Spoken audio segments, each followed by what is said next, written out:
이번 사례는 조금 우울한 사례가 될 수도 있을 것 같아요.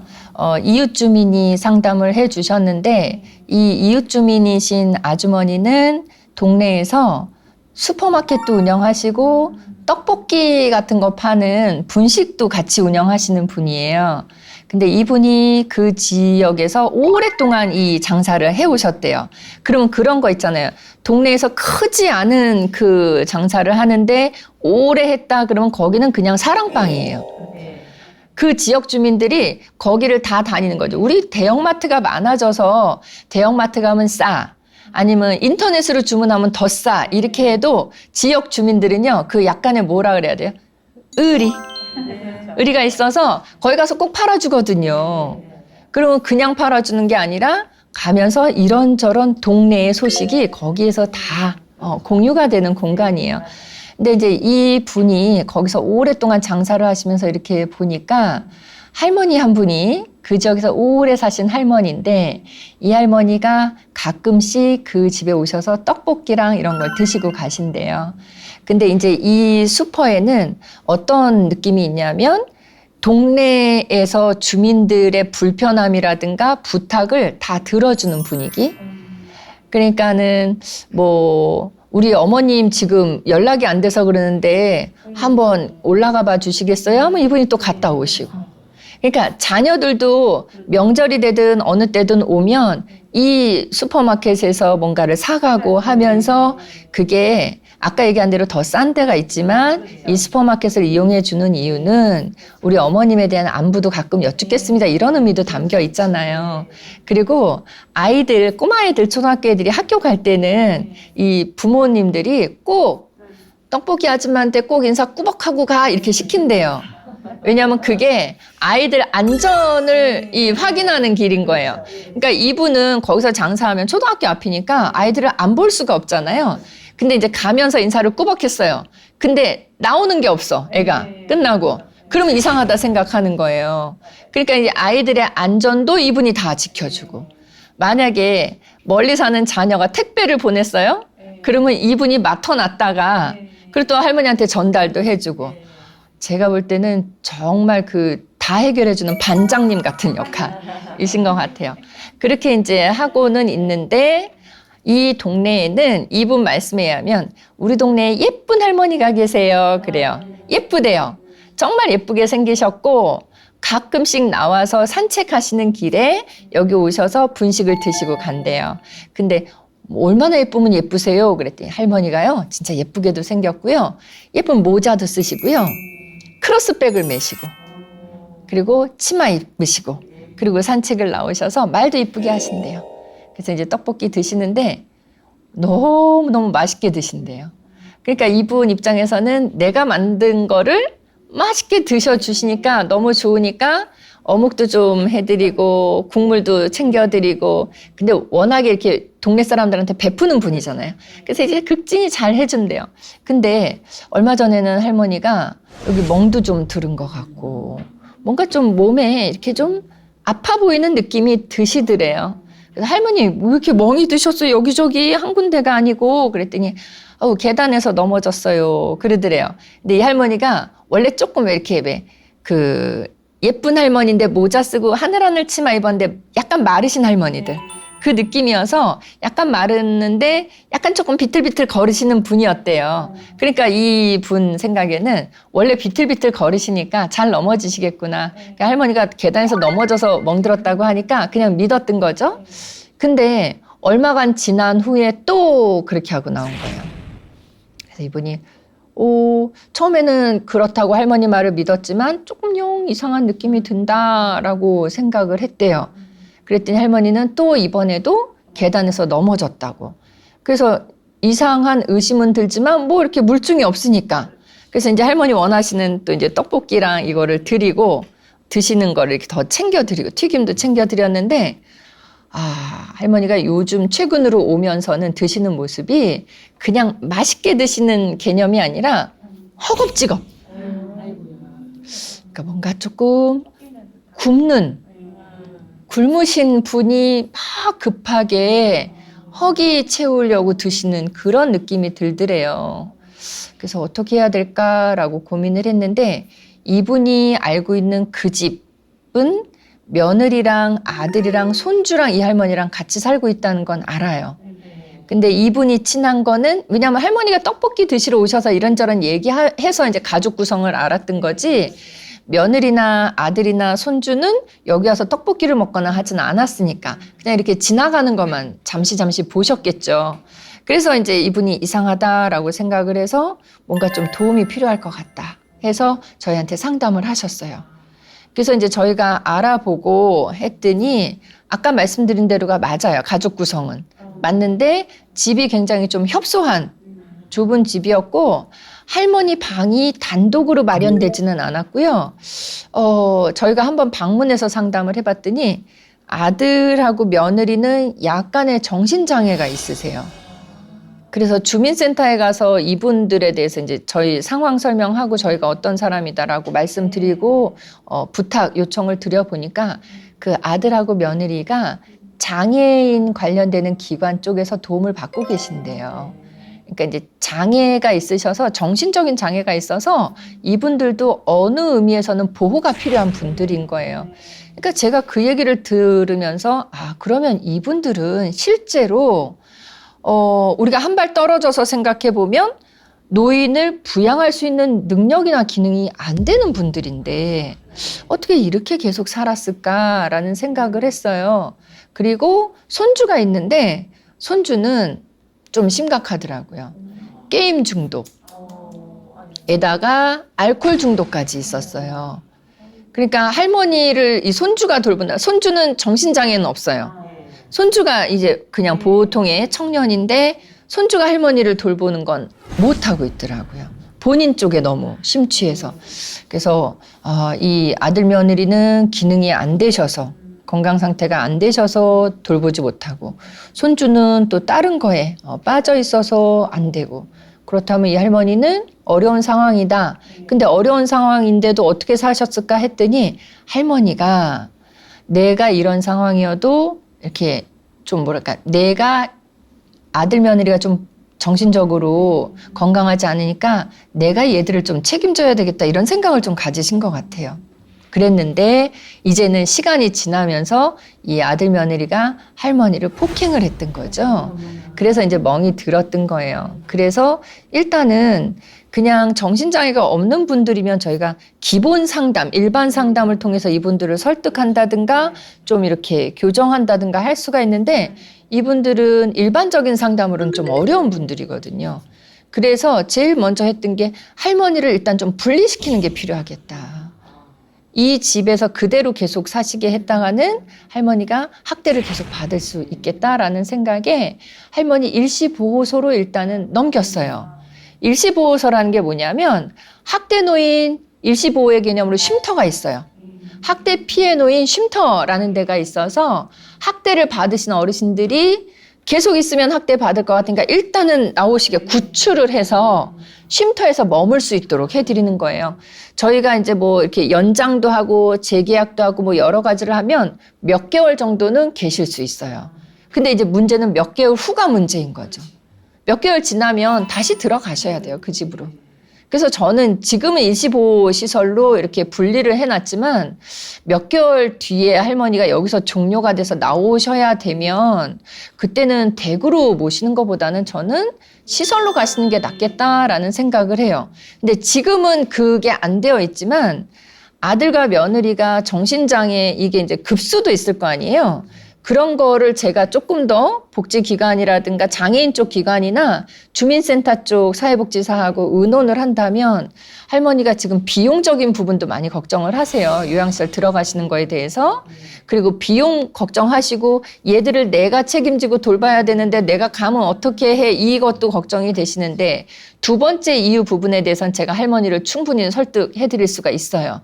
일단 할머니 추스리시고 다음에 오셔서 돌봐드리면 됩니다. 또는 이분들도 장애인 복지 쪽에서 지금보다 더 많은 도움 드리실 수 있도록 제가 중간에서 역할을 해드리겠습니다 하면 그거는 설득이 될 수 있는데 경제적인 부분이 많이 걱정이 돼서 그 부분에 대해서는 공적인 도움을 통해서 증명할 수 있는 걸 최대한 증명을 해서 비용을 거의 안 내거나 뭐 조금 내거나 하고 들어가실 수 있도록 그렇게 조치를 해야 될 것 같아요.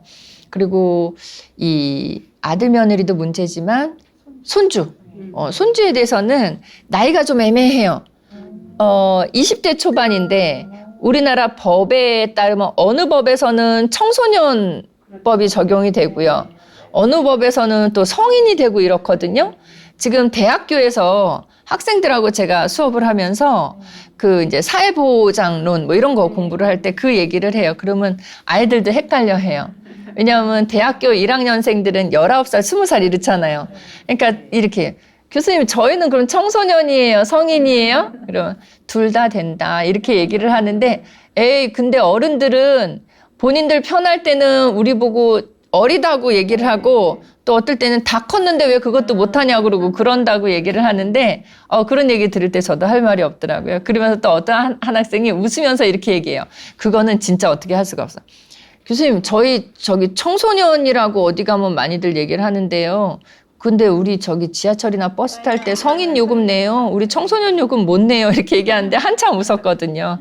근데 이 손주를 그러면은 어느 쪽으로 연결을 해야 될까라고 생각이 들었는데 도움을 더 많이 받을 수 있는 곳은 청소년 쪽이에요.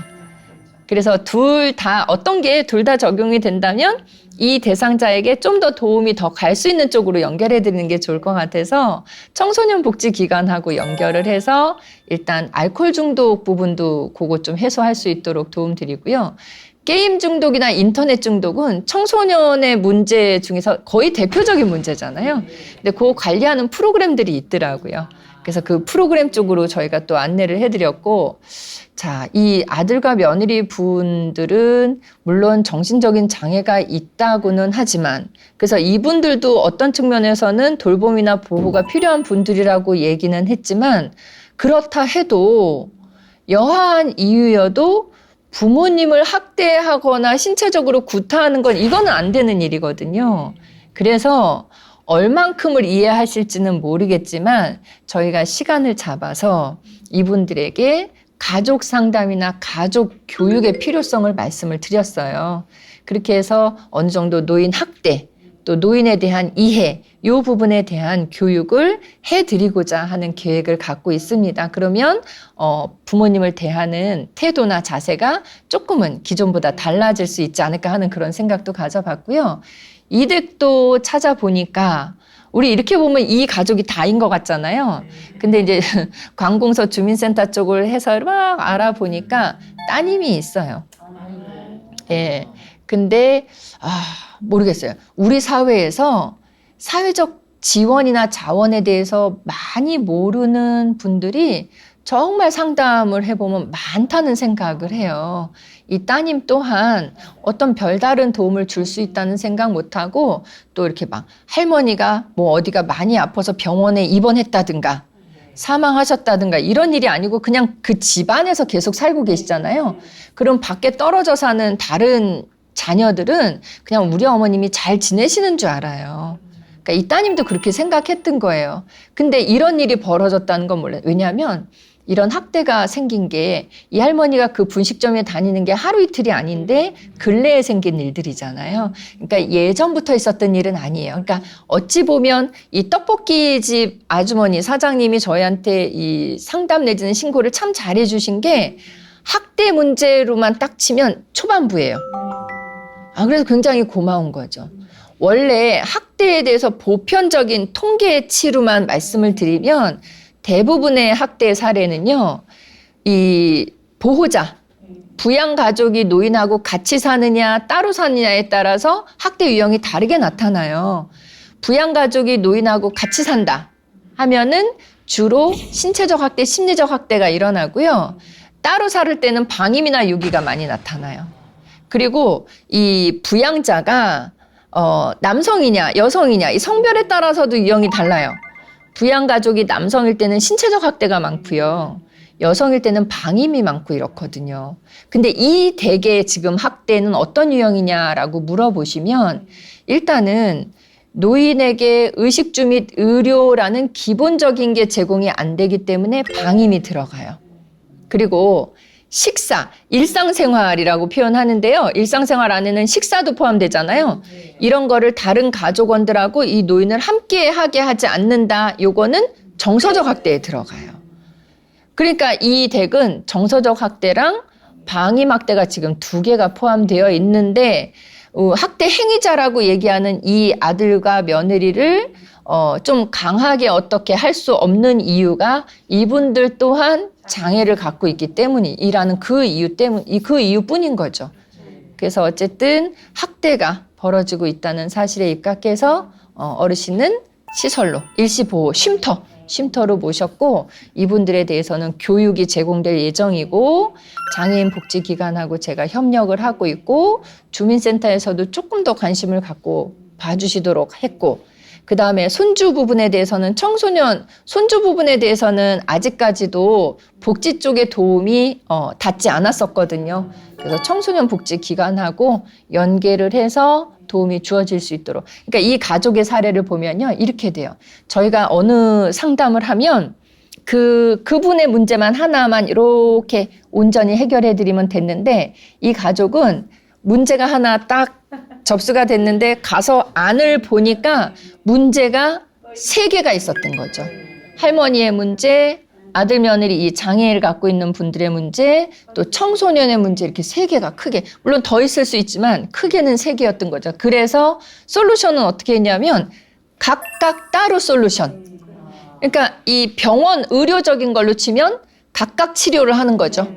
각각 치료하고 어느 일정 시간이 지난 후에 측정을 해서 평가를 해서 이분들이 예전처럼 다시 함께 살아도 무방할지 안전하거나 건강하거나 행복할지를 판단을 해서 그때 시점에 그건 다시 개입을 해야 됩니다. 만약에 이분들이 나중에 몇 개월이나 뭐 1, 2년 지난 다음에 다들 이제 회복이 됐어요. 다들 이제 좋아졌어요. 건강해져서 다시 같이 살 수 있는 상태가 되잖아요. 그럼 저희 그때 계획 다시 세워야죠. 계획을 다시 세우는데 되게 아마 어려운 계획이 될 것 같아요. 예, 그래도 또 저희가 할 일입니다. 그리고 요즘은 이 복지 쪽이 워낙 잘 발달이 되어 있어서 저희 혼자 하지 않고 각각의 분야의 전문가 선생님들이 함께 연계해서 하기 때문에 또 그렇게 어렵지 않게 해드리는데 도움 받는 분들 입장에서는 좀 수월한 도움을 받으실 수 있도록 그렇게 계속 노력하고 있습니다. 이 사례는 그렇게 마무리했던 것 같아요. 자, 이번 사례 자꾸 멍이 들어서 분식집에 오세요라고 분식집 사장님이 신고를 해주셨던 사례고요. 그렇게 도움을 드릴 수 있었습니다. 저희도 그래도 조금 안심을 하고 있고 아직 완전하게 마무리된 건 아니고요. 앞으로도 몇 차례 더 또는 장기적으로 할머니에 대해서 계속 체크해야 될 부분들이 있는 것 같습니다.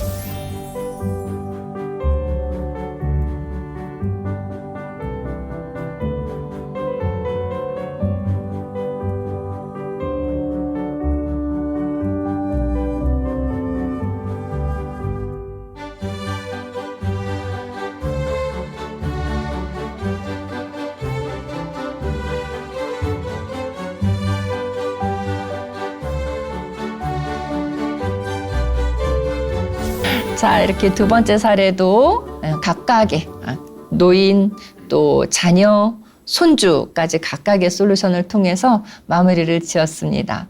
자, 오늘은 두 편의 사례를 함께 해보셨어요. 첫 번째 사례에서도 어르신이 그 어려움을 겪으셨는데 저희가 또 솔루션을 해드려서 잘 마무리가 됐지만 두 번째 사례는 사실 사례 자체가 조금 무게가 있는 사례였어서 저희도 하는 내내 사명감을 갖고 열심히 했지만 마음 안쪽으로는 저희도 사실 두렵고 떨리고 걱정도 많이 됐던 사례입니다. 잘 해결이 돼서 저희도 감사드리고요. 오늘은 여기까지 준비해봤고 다음 주에 또 다른 내용들 갖고 찾아뵙겠습니다. 함께해 주셔서 감사드립니다.